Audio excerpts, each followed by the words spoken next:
Hi everyone! I hope you guys are all doing well and happy and healthy and in the mood to learn Tagalog.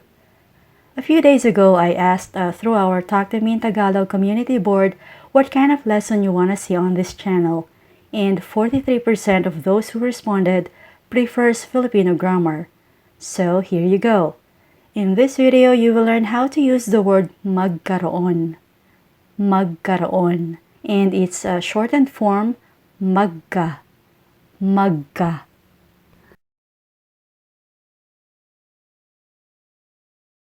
The meaning of MAGKA and magkaroon is to have, or to get, or to acquire, or to come into possession of something. MAGKA and magkaroon are always attached to nouns, so it's MAGKA plus noun. Magkanoun. Magkanoun. As for magkaroon, you just have to add a Tagalog article ng before the noun. So it's magkaroon plus ng plus noun. Magkaroon ng noun. Magkaroon ng noun. It's very easy, right? Okay, let's see some examples of magkanoun. The first one is magkapera. The noun pera means money, so magkapera is to have money. Magkapera. Next, magkatrabaho. Trabaho means job. So magkatrabaho means to get a job or to land oneself a job. Magkasakit. Sakit is illness or a disease, so magkasakit means to get sick. Magkakotse. Kotse is car, so magkakotse is to have a car or to own a car. Magkakotse.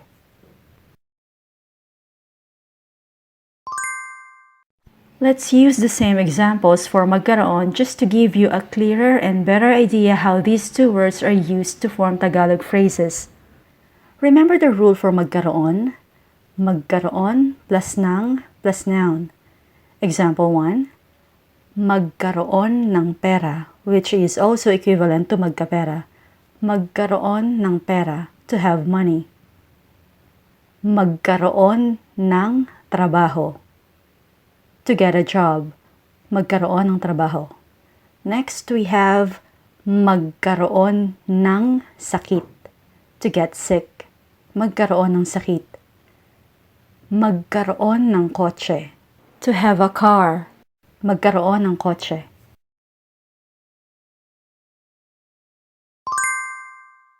Magkaroon is a Tagalog verb, so we also inflect it.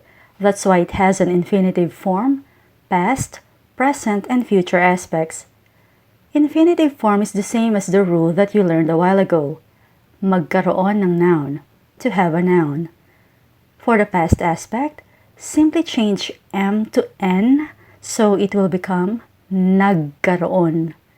Nagkaroon, meaning had a noun.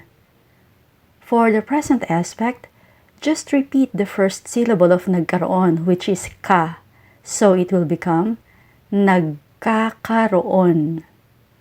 Nagkakaroon, which means having a noun. And for the future aspect, just repeat the first syllable of magkaroon, and you will get magkakaroon.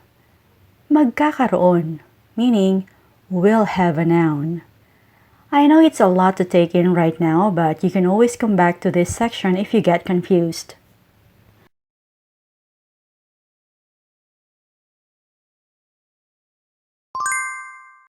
The same rules apply to the conjugation of magka. Infinitive form, magkanoun, to have a noun. Past aspect, nagkanoun. Nagkanoun, had a noun. Present aspect, nagkakanoun. Nagkakanoun, meaning having a noun. And for the future aspect, magkakanoun. Magkakanoun, meaning will have a noun. Let's use what we've just learned in a sentence. Gusto niyang Magkakotse. Gusto niyang magkakotse. He wants to have a car. He wants to have a car.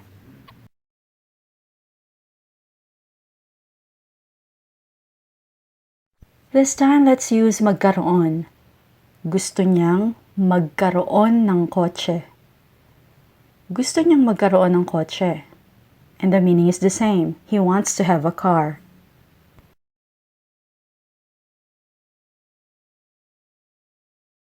Nagkabulutong tubig ka na ba? Nagkabulutong tubig ka na ba? Have you ever had chicken pox? Have you ever had chicken pox?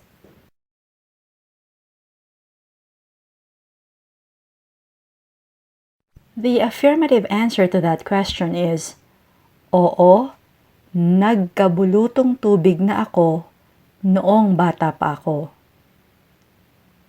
Oo, nagkabulutong tubig na ako noong bata pa ako. Yes, I already had chicken pox when I was little. Yes, I already had chicken pox when I was little.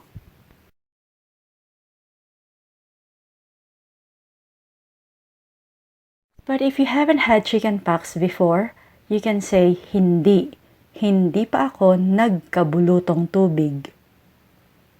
Hindi pa ako nagkabulutong tubig. No, I never had chicken pox. No, I never had chicken pox. Our next sentence shows words that come between our magkaroon ng noun pattern. Magkakaroon plus pronoun ako plus article ng plus adjective bagong plus noun sapatos and the adverb bukas. Magkakaroon ako ng bagong sapatos bukas. Even though there are words between them, the magkaroon ng noun pattern is still clearly visible, so don't be confused. Magkakaroon ako ng bagong sapatos bukas, meaning I will have a new pair of shoes tomorrow. I'll have a new pair of shoes tomorrow.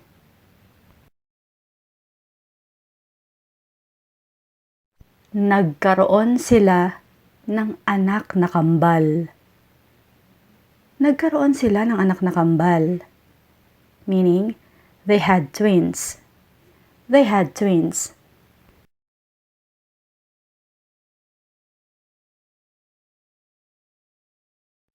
Nagkakasipon ako kapag malamig.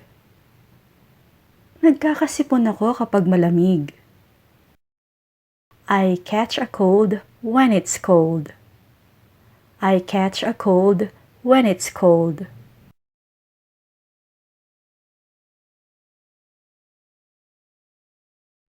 Nagkakaanay ang bahay. Nagkakaanay ang bahay. Termites are getting into the house. Termites are getting into the house.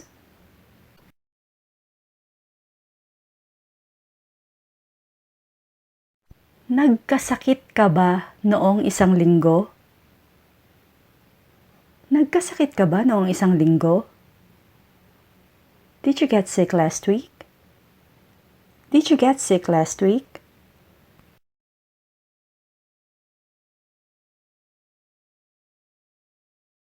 Magmask ka para hindi ka magka-COVID. Magmask ka para hindi ka magka-COVID.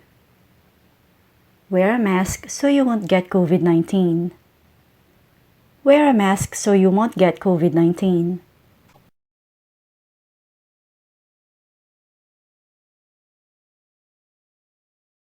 Gusto niyang magkaroon ng sariling bahay. Gusto niyang magkaroon ng sariling bahay. He wants to have his own house. He wants to have his own house.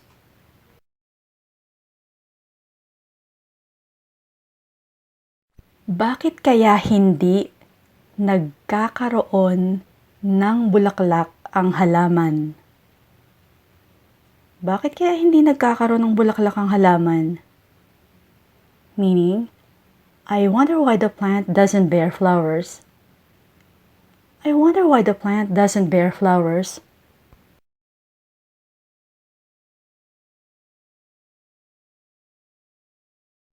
Kailangan mong magtrabaho para magkaipon ka. Kailangan mong magtrabaho para magkaipon ka. You need to work so you can have savings, or you need to work so you can save up.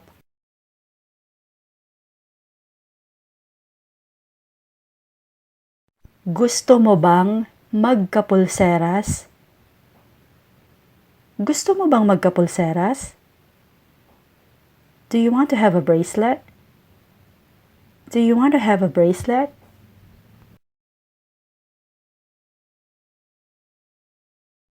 Sana magkaroon ng malinis na tubig ang lahat ng tao. Sana magkaroon ng malinis na tubig ang lahat ng tao. Meaning, I hope everyone have access to clean water. Or, I hope everyone gets to have access to clean water.